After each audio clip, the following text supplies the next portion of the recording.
narrative is made up of facts? Are you kidding me? I quoted to you the Peel Commission, the UN, the Omar deal. You cannot respond to a single one. So what do you have to do? Ad hominem, ad hominem, ad hominem. Deal with me as a person and try to suppress your hatred for Jews. Thank you. Yes, quiet down. Yeah, again, the smear of anti-Semitism. That's the second trick. Really, if people are taking shots, I mean, try to keep track of how much alcohol they're consuming at this point. So Welcome back, everyone. You guessed it, Rabbi Schmuley, Unholy Schmuley, is back on the Piers Morgan show. I don't know what Piers's obsession over Rabbi Schmuley is, but he's back, and this time he's up against Aaron Matè and Omar Baddar. If I'm honest, I think this debate was a total annihilation and shutdown of Rabbi Schmuley. I don't think he's going to want to come back anytime soon. Let's get straight to it. In Gaza. 2006. The people of... Yes, and what happened 20 years ago, there was an election for 4 years. Excuse me, and they haven't allowed an election. I didn't interrupt you. Thank you. There was an election. The people in the West Bank and Gaza voted for Hamas. And how did Israel and the U.S. respond? Not being generous to Gaza, as Rabbi Schmuley falsely claimed, putting it under an inhumane, crippling siege, depriving it of all the basics people needed to survive. Even certain types of hummus were banned from entering Gaza under Israeli rule. That's the benevolent Israeli occupation that Rabbi Schmuley wants us to believe in. The reason why Hamas turned to armed resistance against Israel on October 7th is because they tried all other means. When Palestinians launched the Great March of Return in 2018, tens of thousands of people marching peacefully, they were gunned down by Israeli snipers. When Hamas leaders accepted the Arab League peace proposal of a two-state solution, accepting just 22% of Palestine, their historic homeland, Israel said they wouldn't even discuss it. So that answers the question of why Hamas has turned to armed resistance, because when they've tried to pursue the diplomatic path, Israel has ignored them. And that's the fundamental problem here. Rabbi Schmuley mentioned countries in the region that don't have electricity, whereas the other countries thrive. Well, all those countries that Rabbi Schmuley mentioned, Iraq, Syria, Lebanon, they share another thing in common with the Palestinians. They've been relentlessly attacked by U.S.-Israeli aggression for years. The Iraq War, for example. Syria, Israel's stolen the Golan Heights, is currently stealing more territory today. Lebanon, Israel invades in 1982, kills tens of thousands of people, occupied it for many years, recently undertook a new round of massacres. So if Rabbi Schmuley cared about the people of the region and all Israel apologists, what they would simply do is say, for the first time in our history, we're actually going to accept the right of Palestinians to have their own land, not come up with these fantasies of ethnic cleansing, which Israel has tried to do since its founding in 1948. Say, we're actually going to recognize the rights of Palestinians to have self-determination, which everybody in this world has. And the reason why they don't accept that is because they're a Jewish supremacist state founded on this idea that Jews are superior, have a biblical right to all this land, and that's why they're pursuing their current path. Israel banned even certain types of hummus, which is the most ridiculous thing I've ever heard. Even the birds have to ask Israel for permission before they can fly. There's no other country in the world doing what Israel is doing, allowed to illegally occupy other lands, allowed to increase their own settlements, occupy another state, starve another state, stop water and electricity to another state, and stop any sort of aid and sustenance coming into the country. And when a small group of people decide to stand up and enough is enough and to fight back, that small group of people is now labeled as Hamas. It's ironic, isn't it? I believe as a Jew that God loves every Palestinian child as much as a Jew. And everyone that died is because of Hamas, Hamas. Right. Thank you. Okay, Omar, what you respond to that? Sure. I mean, first, it is quite rich to hear Rabbi Schmuley complain about anybody interrupting. He's pretty much a three-trick pony. He's either interrupting, or he's lying, or he's smearing people. Ad hominem. Are you really going to get into ad hominem this early in the debate? You really have to personalize it. Deal with the facts, please. There's the first trick. Stop the ad hominem attacks. Trick. Go ahead. He's demonstrating it. Please don't do the ad hominem, his first trick for you right now. In fact, Piers, frankly, if your audience watching at home were playing a drinking game in which they took a shot every time he either lied or interrupted, half of your audience would be dead before the program is ended. This is just ad hominem. Do you know facts or not? Do you want to debate fact, or do you want to insult me? Are you going to keep interrupting? Are you going to keep complaining about interrupting and then do your own interrupting? Debate me, are you just going to demonstrate your hypocrisy to everyone on television? Here we go. Hypocrisy, liar. We know what you think about Jews. Debate the facts. Forget the evil me and debate the facts. Unbelievable level of hypocrisy. Omar Baddar does go on to answer Rabbi Schmuley, Unholy Schmuley's questions, but I thought it was important for everyone to see that we need people like Omar Baddar to stand up against people, liars like Rabbi Unholy Schmuley. So I'm glad Omar Baddar was there. I'm glad he put Rabbi Schmuley in his place, and he's going to continue doing that as well as the debate continues. Let's carry on. You are demonstrating your hypocrisy right now by continually interrupting when you don't like what you're hearing.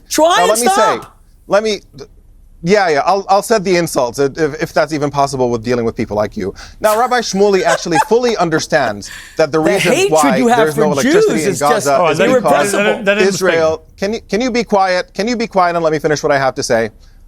Rabbi Schmuley knows extremely well that the reason why there is no electricity in Gaza is because Israel bombs the infrastructure in Gaza and then puts Gaza under siege and does not allow Palestinians to rebuild their own power plants. They've created a situation of dependence where Gaza cannot survive on its own economically. It has to depend on Israel, and that is by design because Israel wants to be able to shut off the electricity at any point.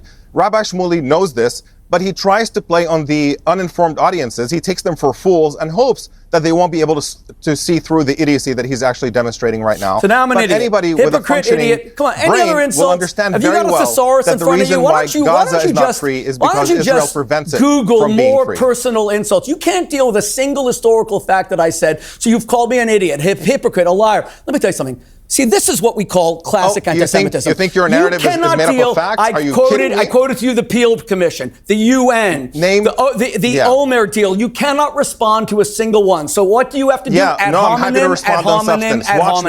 Deal with me as a person and try to suppress your hatred for Jews. Thank you. Yes, quiet down. Yeah, again, the smear of anti-Semitism. That's the second trick. Really, if people are taking shots, I mean, try to keep track of how much alcohol they're consuming at this point. So the reason why there has not been a Palestinian state, and by the way, if you're going to pull up Bill Clinton, that's fine.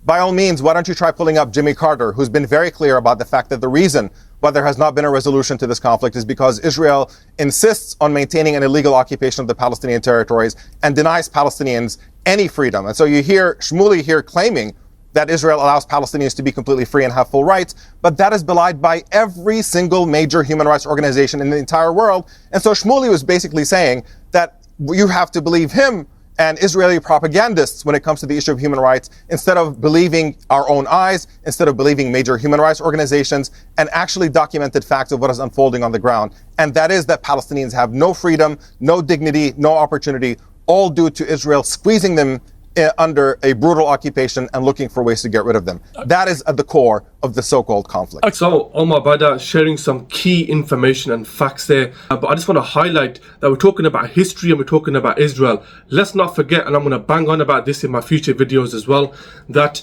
Israel was built on terrorism. Yeah, Israel was built on terrorism.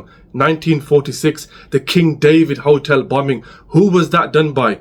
Menachem Begin blew up the King David Hotel, 1946, killing 91 people. He then later became Israel's prime minister.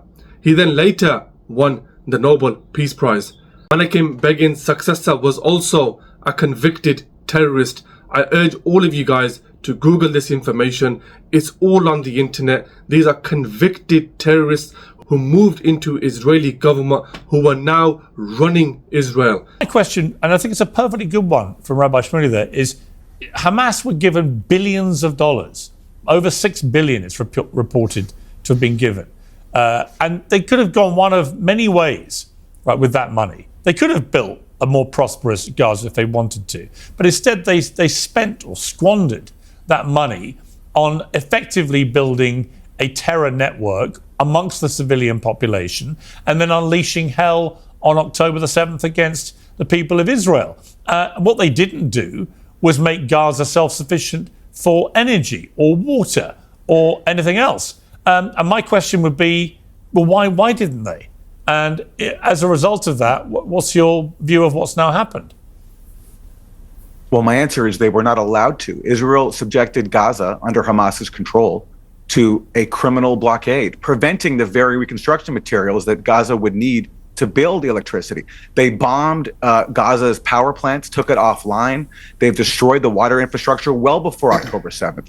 the basics that Gazans need to live have been denied to them. An Israeli minister famously said, we're going to put the people of Gaza on a diet, by which he meant we're going to allow in just enough food so that people can survive without a full-blown starvation crisis, but they're going to be hungry. So if you want to know why Gaza has not built up the infrastructure that it needs to survive, the answer is the Israeli occupation. Even before October 7th, the UN was warning that within a few years, Gaza would not be livable because of the inhumanity of the siege. So there's your answer. You can criticize Hamas. There's plenty to criticize there. My friends who live in Gaza are not fans of Hamas. They would love to have somebody different. But I'm not going to hold occupied people accountable for the crimes of their occupiers. And unless you understand that Gaza has been subjected to a criminal blockade as part of one of the world's longest running and cruelest military occupations in the world, we're not going to be able to resolve this conflict. Right, and Rabbi Schmuley, I mean, the clear reality, surely, is that unless... Alvin Matè makes some really good points. There's reasons why Gaza has not been able to build up the level of infrastructure it needs. It used to have a power plant which was destroyed by Israel.